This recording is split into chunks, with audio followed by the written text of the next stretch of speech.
সব শাকার ফিশ ওইটা বইরা যাইতেছে। আসসালামু আলাইকুম প্রিয় দর্শক বন্ধুরা, কেমন আছেন সবাই? আশা করছি সবাই অনেক অনেক ভালো আছেন। প্রিয় দর্শক বন্ধুরা, আমি এই মুহূর্তে আছি ঢাকা সদরঘাটে। আপনারা দেখতে পাচ্ছেন ঢাকা সদরঘাটে যে বুড়িগঙ্গা আছে, সেই বুড়িগঙ্গাতে একটি লোকে জাল দিয়ে মাছ ধরতেছে। তো আজকে আমি দেখব যে এবং আপনাদেরকেও দেখাবো সে কি মাছ পায় এবং সেটা আপনাদেরকে দেখানোর চেষ্টা করব। তো বন্ধুরা, ভিডিওটি দেখতে থাকুন।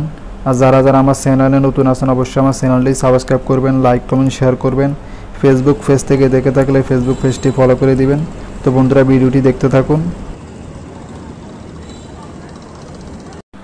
বন্ধুরা, আপনারা দেখতে পাচ্ছেন যে লোকটি জাল হাতে নিয়ে দাঁড়িয়ে আছে এবং ভাবতেছে কোন দিক দিয়ে মারলে ভালো হয় সেটা ভাবতেছে এবং ভাবতে ভাবতে মেরেই দিল।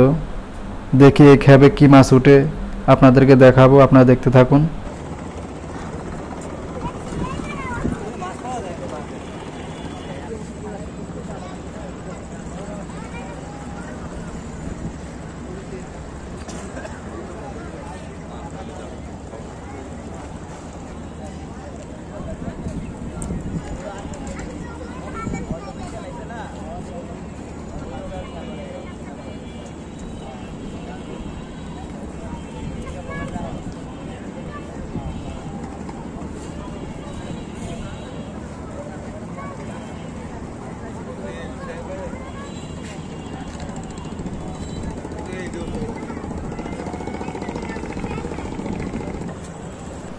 দেখতে পাচ্ছেন বন্ধুরা, লোকটির জাল উঠানো শেষ হয়ে গেছে এবং দু একটা মাছ দেখা যাচ্ছে। দেখি এগুলো কি মাছ, জালটা মেলানোর পরে বোঝা যাবে আসলে এগুলো কি মাছ দেখা যাচ্ছে। আমি অনেক দূর থেকে ভিডিও করতেছি তো সেই জন্য বুঝতে পারছি না।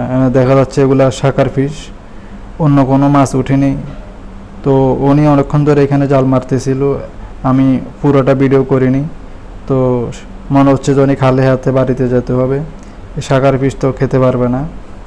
তো বন্ধুরা, ভিডিওটি ভালো লাগলে অবশ্যই চ্যানেলটি সাবস্ক্রাইব করে দিবেন, লাইক কমেন্ট শেয়ার করবেন। ফেসবুক থেকে দেখে থাকলে ফেসবুক পেজটি ফলো করে দিবেন। আমার চ্যানেলে সব কিছু কমপ্লিট হয়ে গেছে, শুধুমাত্র সাবস্ক্রাইবের জন্য আমি চ্যানেলটি মনিটাইজ করতে পারতেছি না। তো বন্ধুরা, অবশ্যই আমার চ্যানেলটি সাবস্ক্রাইব করে দিবেন, লাইক কমেন্ট শেয়ার করবেন। দেখা হবে পরবর্তী ভিডিও নিয়ে। ততক্ষণ পর্যন্ত ভালো থাকবেন, সুস্থ থাকবেন। আল্লাহ হাফেজ। ধন্যবাদ সবাইকে, ভিডিওটি দেখতে থাকুন।